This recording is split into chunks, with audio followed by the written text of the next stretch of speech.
ninyo at saka yung tatlo na officers. Yung tatlong officers actually, dumiretso ng Zamboanga noong January 19 pa po. Then saka sila pumunta ng General Santos noong 22. Yung marami na ginamit na kapulisan doon sa operations, Your Honor, nakadeploy doon sa Davao del Sur, North Cotabato, General Santos. At sila po ay nagbayland lamang.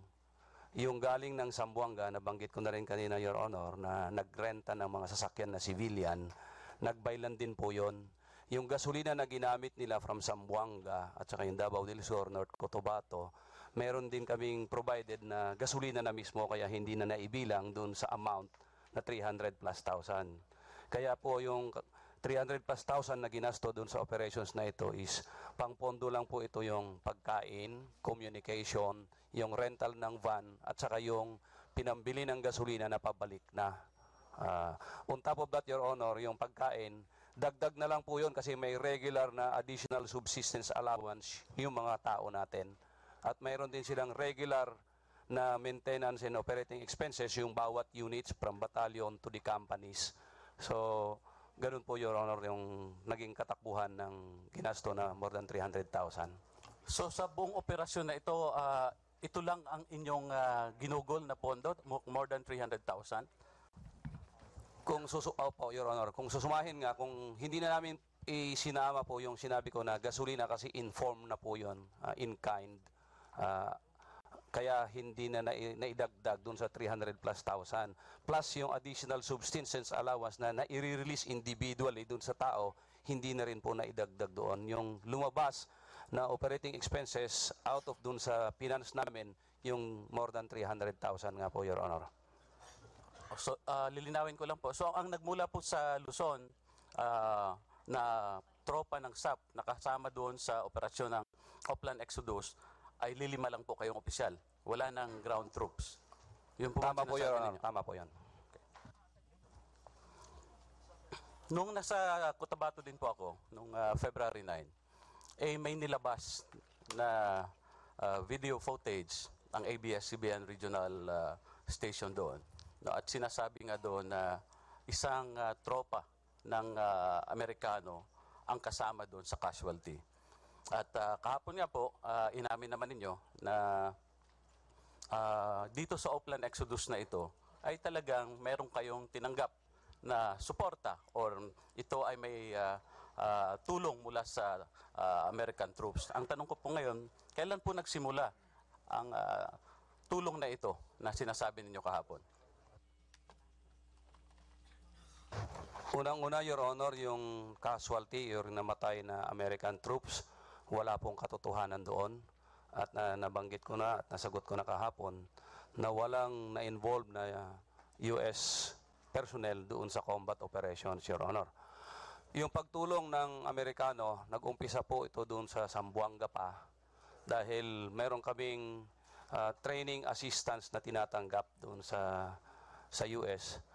If I may, Your Honor, if we can, kung pwede lang po, na ma-discuss na lang po doon sa executive session, in as much na ganun din po yung request namin kahapon, na matters doon sa US involvement at saka support, ay matake up po doon sa executive session, Your Honor. Ito po ay nalathala na rin eh. No, ang kalakhan nito nasa BOI report na, nasa Senate report at ito ay mga confirmatory questions lang, no? At ako'y hindi ko maintindihan bakit sa ganito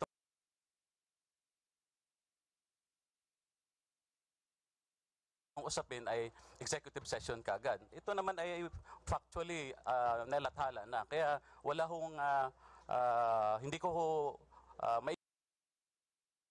intindihan, no? At hindi ko rin papayagan at ako humihingi ng kasagutan mula sa inyo. Your Honor, yung general and broad terms, pwede ko pong usapin ay executive session kaagad. Ito naman ay ilabas. Factually, Pero yung katulad yung sinabi ko, yung wala in the specifics, Your Honor, hindi ko may request na doon na lang sa executive session intindihan. lilinaw. At hindi ko rin papayagan at ako humihingi ng kasagutan mula sa inyo. Maraming salamat po, Your Honor. Sige po. Your Honor, yung general and broad terms, pwede ko usapin ay kailan executive session kaagad. doon Ito sa naman ay tactical command post ninyo. yun hong 6 na American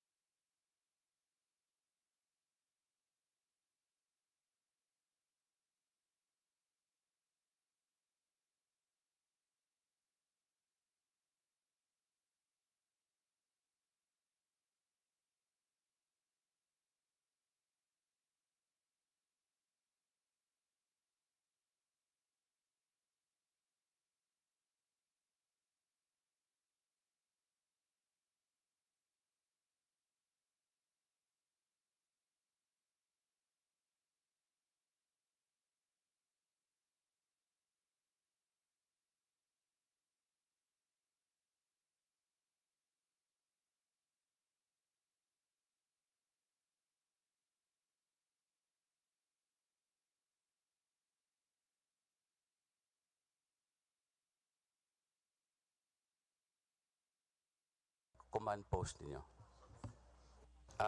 Your Honor, ito yung i-request po sana namin kung pwede na i-discuss po namin doon sa executive session.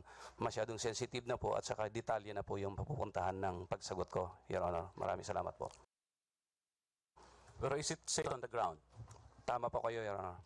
Specifically, doon sa 84th SAC, na yun naman yung main force ninyo doon sa operation na yun. Tama po, Your Honor, yun ang nakikita. At hindi ko alam kung nakikita rin yung sa ibang location, pero nakikita yung general area na 84th SAC at saka yung nalalapit na lugar pa sa kanila. So, mainly nakafocus ito doon sa 84th SAC ang nakikita. Dahil ito naman yung talagang tutungo doon sa lugar ni Marwan. Is that right, General? Tama po, Your Honor, pero sinabi ko nga kanina,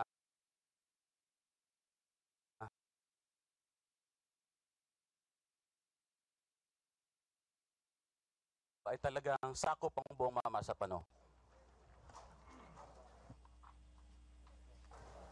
Your Honor, may request na kung sana sagutin ko na lang yung mga specifics na tanong doon sa executive session. Kung maraming salamat po. Okay. Ito ay hindi unang pagkakataon naman na General na Peñas na sa proyektong ito to hunt Marwan ay nagkaroon ng partisipasyon ang US troops. Is this right? Tama po, Your Honor, may participation sila dito sa pagtatrabaho against Marwan. In fact, noong July 2012, for example, itong Opland Smart Bomb ay kasama rin ng US troops dito. Wala pong kasama na US troops dito sa July 12, 2000 itong July 2012, Your Honor. Ang suporta nila is the same, yung real-time intelligence na support na ibinigay nila. Pero yung tropa, when we say troops kasi, Your Honor, ito yung armed troops. Yung real-time intelligence na nag-provide ay nasa malayo.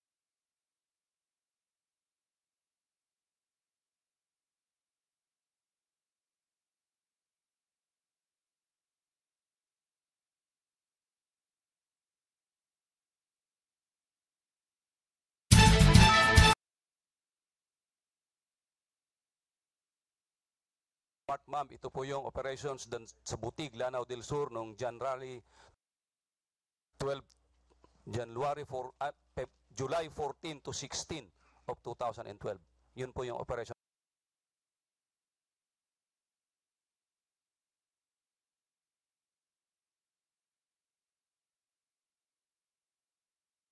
Smart Bomb. Thank you. But was there an instance that in Last question, Yes, I will. Congressman Sarate. Yes, Mr. Chair. Just say one question for 2 seconds. Yes, for 2 long seconds. Yeah. So 2 seconds. But was there an instance, General Napeñas, that the use of a precision-guided munition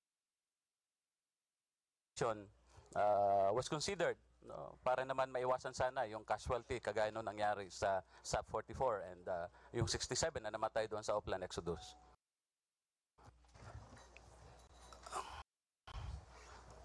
Yes, Your Honor.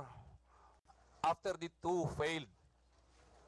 first two operations, yung Terminator and Terminator 2, doon sa Mamasapano, doon sa Pitsandawan, yung location latest ni Marwan bago siya nakuha. We had a discussion with Police Director General Purisima na gagamitan na ng bomba ito. Dahil nga doon sa dalawa na hindi nag-successful na operations. That's why nagkaroon ng meeting doon sa General Headquarters ng Armed Forces of the Philippines ng December 18, Armed Forces of the Philippines Day yon. From there, nabigyan kami ng impormasyon na mayroon kagamitan na ganoon, platform at saka yung item na gagamitin, at nasundan yon ng isang pag-uusap ulit doon sa Zamboanga noong December 23 of 2014. Hindi po natuloy yon sa kadahilanan na hindi na tumuloy si Senior Superintendent Mendez na siyang may hawak ng intelligence packet, sa kadahilanan na we were informed by the Air Force themselves na hindi available yung munition, although available yung delivery platform nila, Your Honor. Thank you, Congressman Zarate. Just to wind up, just a short manifestation Yes, from the answer of General Mendez. Salamat po doon sa mga tanong ninyo, pero ako nga po ay hindi naniniwala na yung ginastos ninyo sa napakalaking operation na ito, including doon sa support na sinasabi ninyo, no, na ito ay 300,000 lamang o hindi lalampas sa 400,000. Kung titingnan natin, sinasabi niyo meron pang training, etc., etc. At ito po ay dapat talagang lilinawin natin dahil kung merong suportang pinansyal na nagmumula halimbawa sa Estados Unidos dahil sinasabi ninyo ay sumusuporta sila. The time is Just to wind very up, much Mr. Chair. One extended. second. The gentleman from Bayan Muna, last two words. Yeah, just to wind up. No. So, Please do make it brief, Yeah. because you already have consumed another, so much of your. in the next round, Mr. Chair, I hope that there are still a lot of questions that we will be given ample time to elaborate on this. Just to conclude that line of questioning, Mr. Chair. So I hope General Peñas will be very candid in the next round to admit that it's not just 300,000. Thank you, Mr. Chair. Thank you, Congressman Zarate. The next to be recognized is Congressman Tino.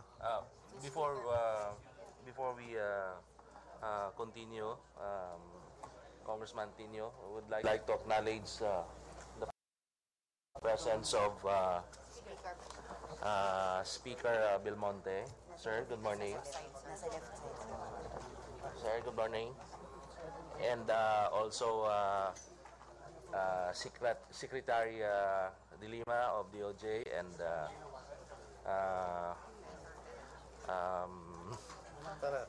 Chairman Chairperson. Prima Ferrer. Yes. Please proceed. Yes. Thank you, Mr. Chair. Mr. Chair, unang tanong kay General Purisima. Kahapon po, ni-request kung papayag kayo na mapa-forensic exam yung cellphone ninyo at hindi kayo pumayag at nirespeto ng komite ang inyong posisyon. Ngayon po, tanong ko lang, maaari po bang pahintulutan nyo na hingiin ng komite sa telco na kinaukulan, kahit yung ano na lang po, yung call and text logs.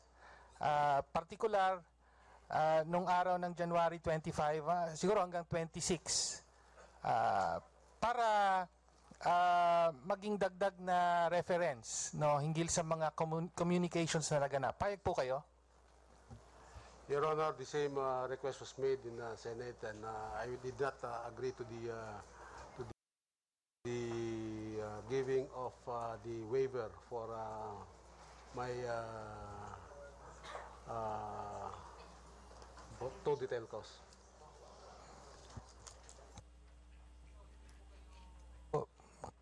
Po kayo pumapayag.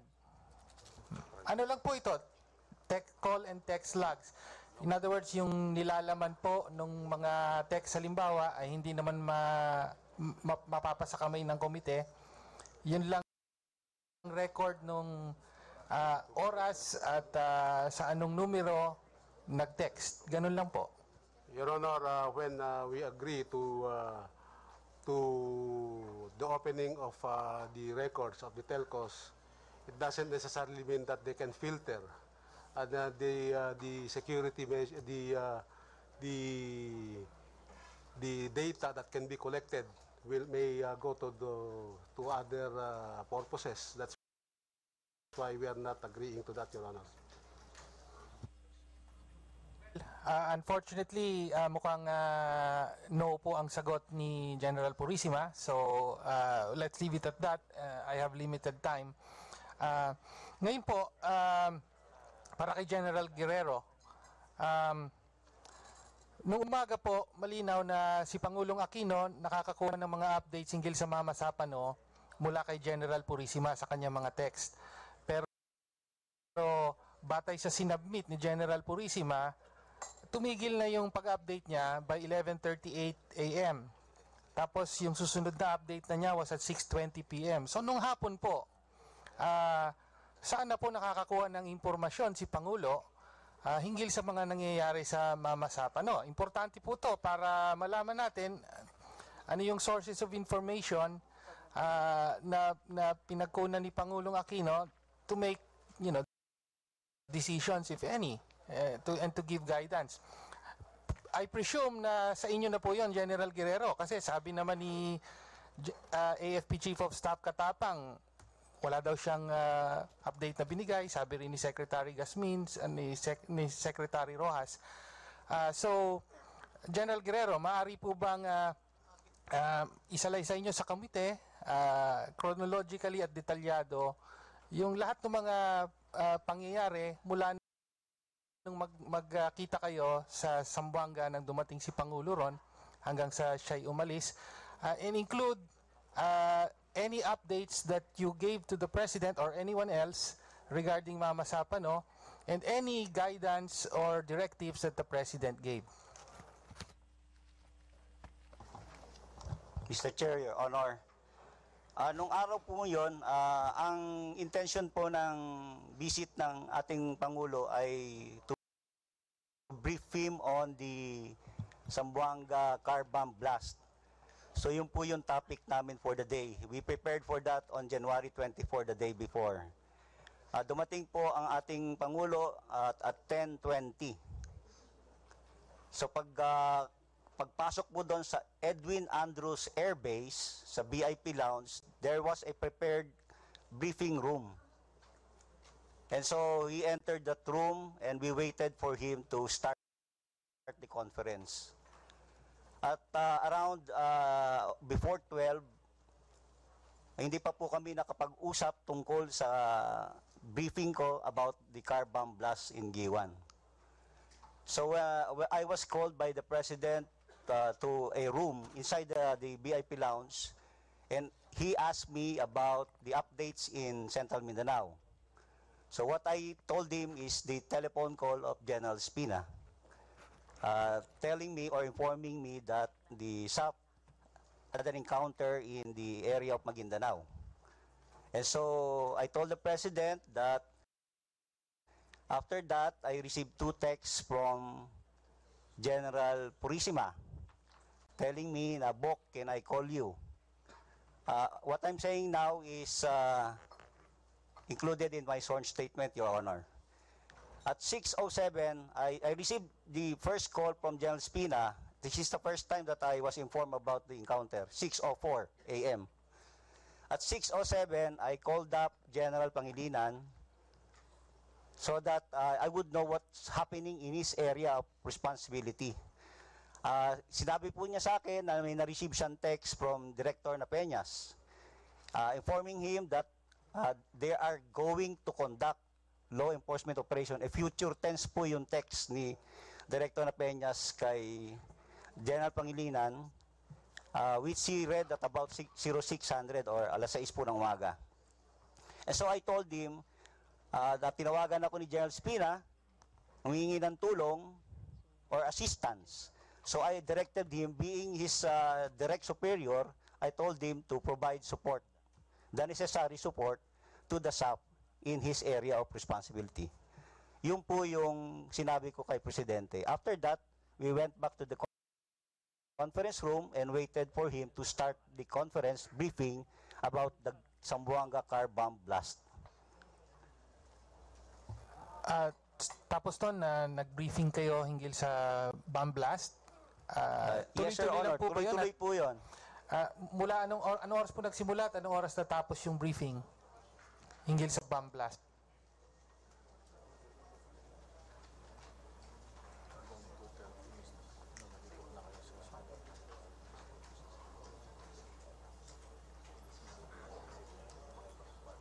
Around before 12 po, nag-umpisa kami ng briefing. And we completed the briefing at around 13 or 1:50 in the afternoon. Pagkatapos po noon, nag-lunch kami. 1:50 ng hapon. So nag-lunch po yung mga nasa present doon sa briefing about the car bomb blast. And then at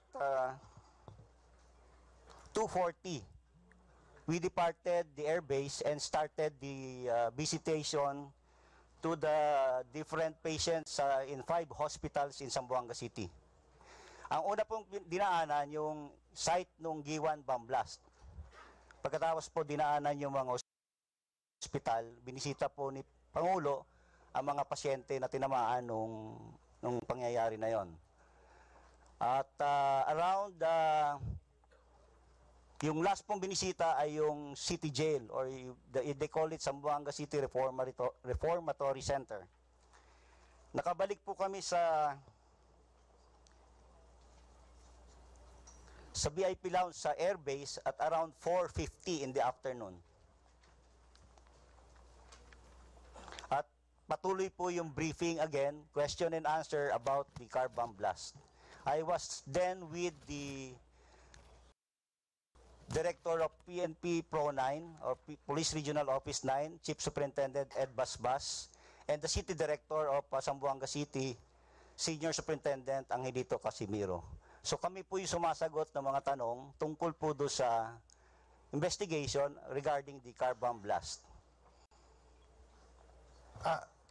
So mula bandang alas 11 hanggang 4:50 p.m. ay ang sinasabi nyo, wala na kayong pinag-usapan at hindi na kayo nagbigay ng updates hinggil sa nangyayari sa Mama Sapano? Directly to the President, wala po. Kasi ang chain of command ko po si Chief of Staff, si General Katapang. So whenever I receive an update from General Pangilinan, pinapakita ko po kay General Katapang. So in open session, do sa briefing, yun lang po ang pagkakataon na pwede kong idiretso sa Presidente yung aking nalalaman about the incident, which was coming in trickles, bits and pieces of information, mainly from General Pangilinan, based on his updates, and General Galvez, who is also my Deputy for Peace. So yun lang po yung naipaparating namin. As far as I am concerned, I do not know the other sources of information, Your Honor. Clarification po, ibig nyo sabihin, habang nagbi-briefing kayo sa Zamboanga, ay may dumarating na update sa inyo, pinapaabot nyo po kay Katapang.